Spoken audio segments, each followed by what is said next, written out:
shortcuts can lead to long delays and deep cuts.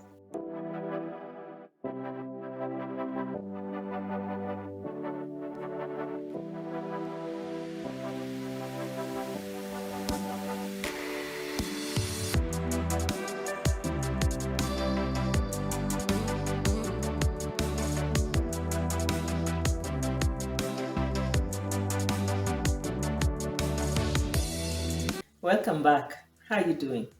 My name is Judy and I'm glad you're watching. Today I'm handling one of those topics. It is the topic on mistresses, or as they like to call them, side pieces or side chicks, and mubabas, sponsors, to mean sugar daddies. Now, I'm aware that we also have married women who go after younger men. That's not what I'm addressing today. Today, I'm addressing side chicks and their sponsors.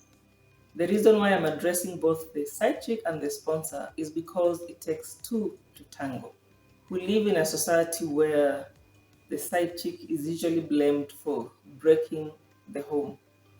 But the truth is, the person who should be blamed for breaking the home is the man who steps out. He is the one who took the vows. So this video will probably offend some people. If it offends you, it is what it is. So hold on tight. It's gonna be a bumpy ride. I will start with the side chick. Here are some of the reasons why you might have chosen to be a side chick. Money. So the sponsor gives you money and you give them sexual favors in exchange because you want to live a life beyond your means, and so this is a shortcut. Attention. So this man is giving you the attention that you're desperately seeking, and you're translating that as love, power. So sometimes it's a power thing where I can get your man if I want, and I can get him to do what I want.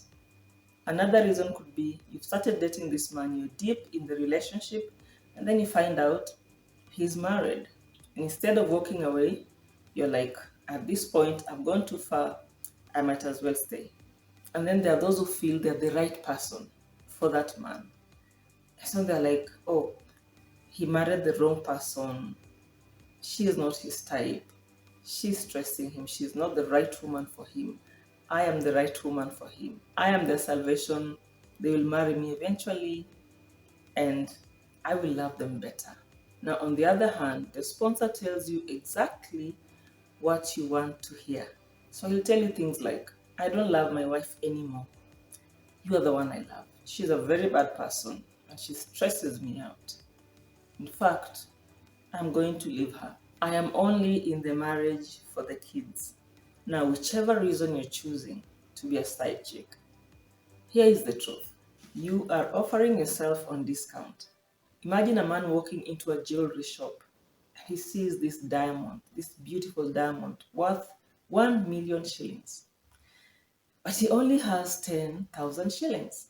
And even though he only has 10,000 shillings, he wants that diamond. And so the owner of the shop looks at the man and is like, okay, since you want the diamond and I really need the 10,000 shillings, I'm going to give you the diamond. And the shopkeeper walks away saying, I have gotten 10K from him after all. That's what happens when you become someone's side piece. You should change yourself real big. You have offered yourself on discount. He is never going to leave his wife. So yes, he has told you he will leave her, but in majority of the cases, he will not, unless she gets tired and dumps him. So here you are, holding on to a promise that soon enough he's going to be fed up with his wife and he's going to dump her. But this hardly ever happens. You are an option. So in a game of basketball, you have players that are on the field, and then there are those players on the bench. If a player is seated on the bench, they're an option. So the coach can decide to bring them in, and after some time, they can take them out and bring someone else in. If you're a side piece, the man has put you in that position where you're an option. So he can decide to drop you and pick somebody else. You're wasting the prime years of your life being a side chick. How will the real one find you if you're busy being a side chick? Now let me address the sponsor, the sugar daddy, the mubaba. So you are a married man who wears the "I am available" sign. Having an erection doesn't make you a man, because animals have those too. The difference between you and an animal should be that you are able to make decisions that are sober and protective of your family, that you have the sense and the will to do what is right. What makes you a man is you being responsible, respecting yourself, being in control of your body and not the other way around. It's you keeping your vows. It's you being faithful to your wife. It's you protecting your children so that they don't grow up in a broken home. That is what makes you a man. 1 Corinthians 13:11 says, "When I was a child, I spoke as a child, I understood as a child, I thought as a child. But when I became a man, I put away childish things."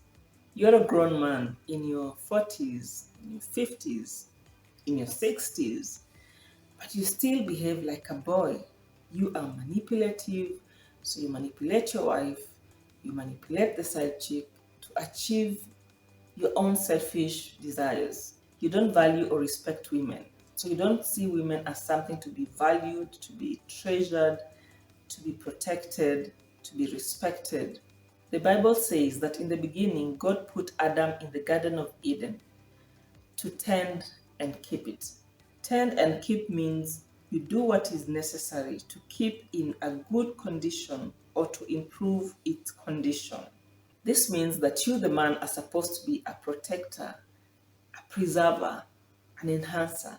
It means that things are supposed to blossom when they're in your hands, not break. Yet here you are leaving a trail of brokenness as a mark of where you have been. You break your wife, and while you're out there, you are a predator, preying on young girls. Instead of guiding them and mentoring them, you are having sex with them.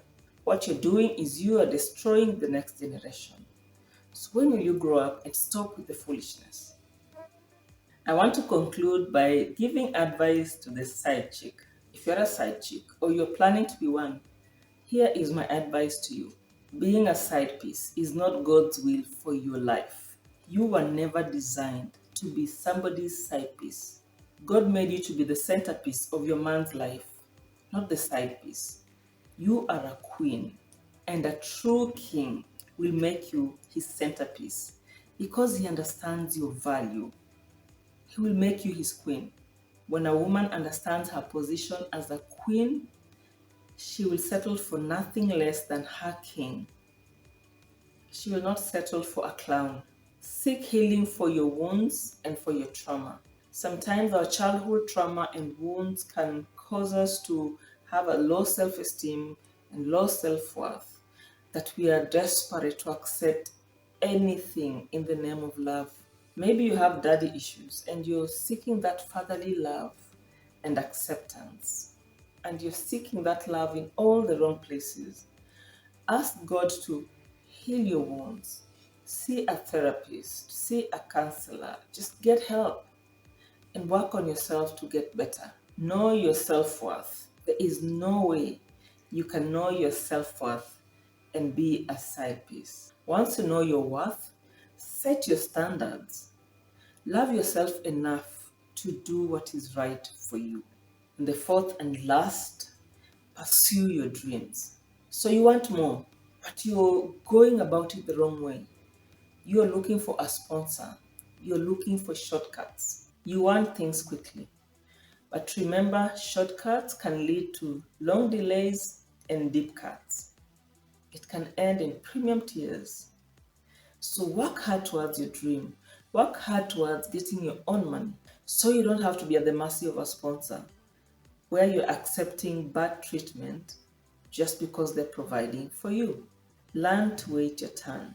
And remember, you have the power to get your own man and build your own beautiful life.